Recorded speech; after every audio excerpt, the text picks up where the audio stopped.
اور پہلی تو بات ہے کہ خود ہی گھر میں دل نہیں لگتا. جو مرد حضرات بیوی بچوں والے ہیں انہیں یہ بات زیادہ آسانی سے سمجھ آ جائے گی. وہ تو بنیادی طور پر گھر ہی رہنا پسند کریں گے کہ اپنے بیوی یا بچوں کے ساتھ ٹائم گزارا جائے. اور جو لوگ ہماری طرح سے غیر شادی شدہ ہیں تو یقینی طور پر وہ لوگ گھر میں یوں نہیں بیٹھ سکتے بیکار. اور پھر جو پڑھانے والے لوگ ہوں اسپیشلی جو اساتذہ ہوں ان کے لیے اور زیادہ مشکل ہوتا ہے.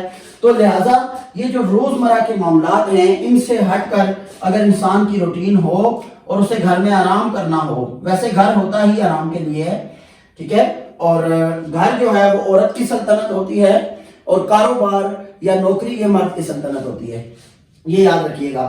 پھر ہے جی متوسط طبقے کے مسائل. اب دیکھیے لوور مڈل کلاس طبقے کی کہانی ہے. یہ ایک گھر ہے, ٹھیک ہے, اور اس میں جتنا شور ہو رہا ہے یا آس پاس سے جو شور آ رہا ہے یہ بنیادی طور پہ اس کی کہانی بتائی گئی ہے. جو لوور مڈل کلاس ایک طبقہ ہوتا ہے, میڈیوکرز ہوتے ہیں, جو ان کے ہاں گلی محلے میں شور ہونا, بچوں کا کبھی اور کبھی ہمسائے کے ہاں سے شور ہو جانا, کبھی کوئی کسی فقیر کا آ جانا, کبھی سبزی والے کی آواز, کبھی مچھلی بیچنے والے کی آواز.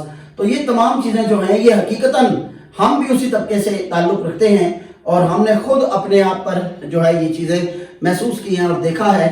اور چونکہ گھریلو خواتین کے ساتھ کبھی اتنا واسطہ پڑا نہیں ہے ان کے شور کے ساتھ, لیکن یہاں پر بنیادی وہی بات بتائی گئی ہے. تو آئیے ہم سب سے پہلے اس کردار اس کے دیکھتے ہیں اس کہانی کے. تو یہاں پر پہلا کردار ہے میاں کا, بیوی ہے, یہ دو مین کردار ہیں اور ان کا ملازم للو. آپ یہ تینوں جو ہیں یہ مین کردار کر لیں, یعنی کہ اس میں مرکزی کردار ہیں اور ذیلی کردار یعنی جو تھوڑے تھوڑے وقت کے لیے آئیں گے. اس میں ڈاکٹر ہے, اس میں فقیر ہے, بچہ ہے, اور ایک اور بھی ہے اس میں کردار سکا. اچھا سکا کسے کہتے ہیں؟ یہ جو گھروں میں پانی دیتا ہے سکا, ٹھیک ہے, گھروں میں پانی دینے والے کو سکا کہا جاتا ہے. یہ ذیلی کردار ہیں یعنی یہ چھوٹے چھوٹے کردار ہیں. مین کردار اس میں تین ہیں, ملازم, میاں اور بیوی. اور اس کے علاوہ ہمسائے کے ہاں سے جو ہے وہ گانے کی آواز آنا اور یہ ڈیفرنٹ چیزیں تمام اس میں موجود ہیں. میں آگے بڑھ کر آپ کو پوری کہانی سے آگاہ کرتا ہوں. اب اس کا منظر دیکھیے. جب بھی دیکھیے ڈرامہ لکھا جاتا ہے تو سب سے پہلے اس کا منظر ترتیب دیا جاتا ہے کہ کیا منظر ہے, کہاں سے ڈرامہ شروع ہو رہا ہے اور کیسے کیسے وہ جو ہے وہ آگے اختتام کی جانب بڑھے گا, وہ پھر کہانی میں بتایا جاتا ہے. تو دیکھیے آپ کی کتاب میں بھی موجود ہے گھر کا ایک کمرہ جس میں دیوار کے ساتھ چارپائی بچھی ہے, ایک طرف دو کرسیاں دری ہیں اور میز پر دواؤں کی شیشیاں رکھی ہوئی ہیں. ڈاکٹر میاں کا معائنہ کر رہا ہے. اب سب سے پہلے سنیے کہ ڈاکٹر کیوں آیا میاں کے ہاں. کہانی یہ ہے کہ ایک شخص ہے جس کا نام ہے اشفاق احمد, وہ یہاں پر میاں کا کردار ادا کر رہا ہے. اس کی بیوی ہے, اپنا گھر بار ہے, اس کا بچہ بھی ہے اور اس کے ہاں ایک ملازم ہے جس کا نام ہے للو, ٹھیک ہے, یہ آپ نے یاد رکھنا ہے. اچھا اب یہ ان کے درمیان یہ ساری کہانی گھومتی ہے. اب جو ہے میاں وہ تھکان کی وجہ سے, آفس میں زیادہ کام کرنے کی وجہ سے, میاں جب انسان تھوڑا سا تھک جاتا ہے تو اس کا نروس سسٹم تھوڑا سا کمزور ہو جاتا ہے, جس کی وجہ سے نا باڈی کے اندر سٹریس کی وجہ سے بیسیکلی یا بہت زیادہ ہم کام کریں تو تھوڑا فیڈ اپ ہو جاتے ہیں, کبھی کوئی تھوڑا سا بخار ہو جاتا ہے. اب میاں گھر پر موجود ہے اور بیمار ہے اور اس کو جو ہے وہ آرام کی ضرورت ہے. بنیادی طور پر کوئی اتنا بڑا مسئلہ نہیں ہے اس کے لیے, لیکن اسے آرام کی ضرورت ہے. اب جو بیوی ہے وہ پریشانی کے عالم میں میاں کے لیے ڈاکٹر کو بلوا لیتی ہے. ڈاکٹر میاں کا اچھے سے چیک اپ کرتا ہے, معائنہ کرتا ہے اور پھر جو ہے وہ بتاتا ہے کہ انہیں کوئی بڑا مسئلہ نہیں ہے آپ کے شوہر کو. بیوی سے یہ کہتا ہے انہیں بس کام زیادہ کرنے کی وجہ سے آفس میں یا ان کی ہیکٹک جو روٹین ہے ان کا بہت ہیکٹک ہوا ہے, اس روٹین ٹف روٹین کی وجہ سے آپ کے جو میاں ہیں ان کو تھوڑی سی حرارت یعنی کہ تھوڑا سا بخار ہو گیا ہے, ٹھیک ہے. تو آپ جو ہیں وہ پریشان نہ ہوں, یہ صرف آرام کریں گے اور پھر اس کے بعد یہ ٹھیک ہو جائیں گے. اب ڈاکٹر سختی سے ہدایت کر کے جاتا ہے کہ یاد رکھیں مریض جو ہے وہ اس کے کمرے میں شور شرابہ نہ ہو. اب بیوی پریشان ہوتی ہے, کہتی ہے کوئی دوا وغیرہ, ڈاکٹر کہتا ہے دوا کی ضرورت نہیں, انہیں بس صرف اور صرف آرام و سکون کی ضرورت ہے. اب کھانے کے لیے چند ایک چیزیں لکھ کر جاتا ہے ڈاکٹر اور پھر جو ہے وہ بیوی جو ہے وہ زور سے آواز دے کر ملازم کو بلاتی ہے کہ آؤ اور ڈاکٹر صاحب کو چھوڑ کر آؤ. ادھر ڈاکٹر جاتا ہے اور ادھر بیوی جو ہے وہ میاں کے قریب آ کر پوچھتی ہے کہ اس کے حال وغیرہ یا اس سے جو ہے وہ طبیعت وغیرہ پوچھتی ہے. یا اس سے کہتی ہے کہ لیٹنے کا تمہیں جی چاہ رہا ہے تو لیٹ جاؤ، آرام کر لو، یہ وہ، تو میاں جو ہے اس پر کراہتا ہے. یہاں ایک لفظ بار بار آئے گا، کراہتا ہے. جیسے ہم تب تنگ پڑ جاتے ہیں نا کسی سے، تو ہم اکتائے ہوئے ہوں، ہمارا بولنے کا دل نہ کر رہا ہو، تو کوئی 100 باتیں بھی کر دے، ہم آگے سے کہہ دیتے ہیں اچھا ٹھیک ہے یہ وہ، ٹھیک ہے، یا اس طرح ہم ایک کوئی ریئیکٹ کر دیتے ہیں. تو یہ چیز ہے کہ یہاں پر جو ہے وہ میاں اس سے جان چھڑوانے کی غرض سے ہوتا ہے کہ یہ جلد از جلد یہاں سے جائے تاکہ میں جو ہے وہ آرام کر سکوں. تو اب کیا ہوتا ہے کہ اب بیوی جو ہے وہ میاں کے پاس ہے، ملازم جو ہے وہ چھوڑنے کے لیے گیا ہے ڈاکٹر کو، اور پیچھے سے بیوی کہتی ہے کہ اچھا چلو تم آرام کرو اور میں جاتی ہوں، اور یہاں پر گھنٹی رکھ کر جا رہی ہوں تمہارے سرانے، اگر کوئی کسی چیز کی ضرورت ہو تو ایک پہلے گھنٹی بجا دینا، میں یا ملازم آ جائیں گے اور تمہاری بات سن لیں گے.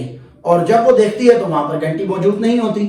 اب وہ شور مچانا شروع کر دیتی ہے کہ گھنٹی کہاں گئی یہاں سے، اور پھر ملازم کو کوسنا شروع کر دیتی ہے. میاں اس تمام چیزوں سے تنگ ہوتا ہے تو کہتا ہے کہ دیکھو رات میں نے خود ہی یہاں پر رکھی تھی انگیٹھی سے، جو میز سے اٹھا کر انگیٹھی پہ رکھی تھی، اس لیے کہ چھوٹا جو ہے ننھا بچہ وہ بار بار بجائے جا رہا تھا اور مجھے اس شور سے میرا دم الجھ رہا تھا، اس لیے میں نے اس کی دسترس سے دور ہٹا کر اور اس گھنٹی کو جو ہے وہ رکھ دیا تھا. تو پھر بیوی جانے لگتی ہے تو کہتی ہے ہو یہ تو میں نے دیکھا ہی نہیں کہ ڈاکٹر صاحب کھانے کے لیے کیا لے کر گئے ہیں. اب جب دیکھتی ہے تو کاغذ جو ہے وہ نہیں پڑا ہوتا، پھر شور مچاتی ہے اور دیکھتی ہے تو کاغذ نیچے پڑا ہوتا ہے، تو مزید اور شور مچاتی ہے، یہاں سے گم جاتا، یہ ہو جاتا، وہ ہو جاتا. خیر ڈاکٹر نے ثابت دانہ، مالٹڈ ملک اور نارنجی کا رس اور کچھ یخنی وغیرہ اس طرح کی چیزیں جو ہیں وہ نرم غذا اس کو دی ہوتی ہے تاکہ یہ نہ ہو کہ زیادہ لیٹنے یا آرام کرنے کی وجہ سے معدہ خراب ہو جائے کچھ زیادہ کھا پی لینے کی وجہ سے، تو اس لیے نرم غذا کی ضرورت ہو. اچھا ہم جب سٹریس میں ہوتے ہیں یا انسان ڈپریشن میں ہوتا ہے تو یقیناً اس کا معدہ بھی صحیح طرح سے، سٹامک بھی کام نہیں کرتا اور نظام انہضام صحیح نہیں ہوتا.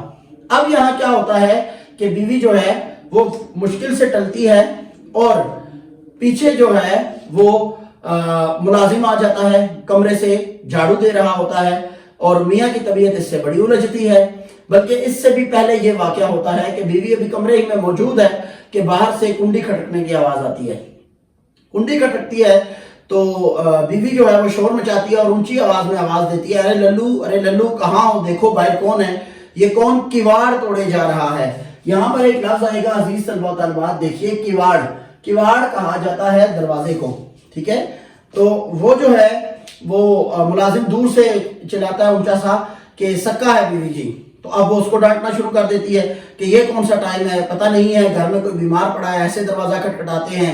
تو میاں کہتا ہے کہ اچھا چلو اب اس کو بخش دو. وہ کہتی ہے اس کو میں نوکری سے الگ کر دوں گی، بخش کیسے دوں، یہ لوگ ذرا ترا دو تو سر پہ چڑھ جاتے ہیں، یہ وہ. خیر بڑی مشکل سے کہیں جا کر اور بیوی کا جو ہے وہ شور ختم ہوتا ہے. اور یہاں پر کیا ہوتا ہے دوبارہ کہ بچہ ننھا جو اس کا ہوتا ہے وہ ایک پٹ پٹ گاڑی، ایک کھلونا ہے، ٹھیک ہے، پرانے دور میں استعمال ہوتا تھا، اب تو خیر ہم نے بھی اسے نہیں دیکھا، ہاں لیکن چونکہ ظاہر ہے اس پٹ پٹ گاڑی کو سرچ کیا تھا میں نے، آپ بھی کر سکتے ہیں. تو یہ ایک لکڑ سے بنی ہوئی کچھ گاڑی ہے، جب یہ چلتی تھی تو اس کے ٹائروں کے ساتھ ایک ربر بینڈ سا باندھا جاتا تھا اور اوپر ایک سٹک ہوتی تھی، اور وہ سٹک ایک چیز پر لگتی تھی جس سے آواز پیدا ہوتی تھی، ٹک ٹک ٹک ٹک ٹک ٹک. تو بچوں کی یہ بڑی پسندیدہ چیز رہی ہے، تو لہٰذا وہ بچہ یہ گاڑی چلانا شروع کر دیتا ہے. اب ظاہر ہے اس کے ساتھ شور ہوتا ہے، وہ تو اگر آج کے دور میں بھی ہوتی بچے بجاتے تو پھر تو ہمارا جو ہے وہ رہنا محال ہو جاتا.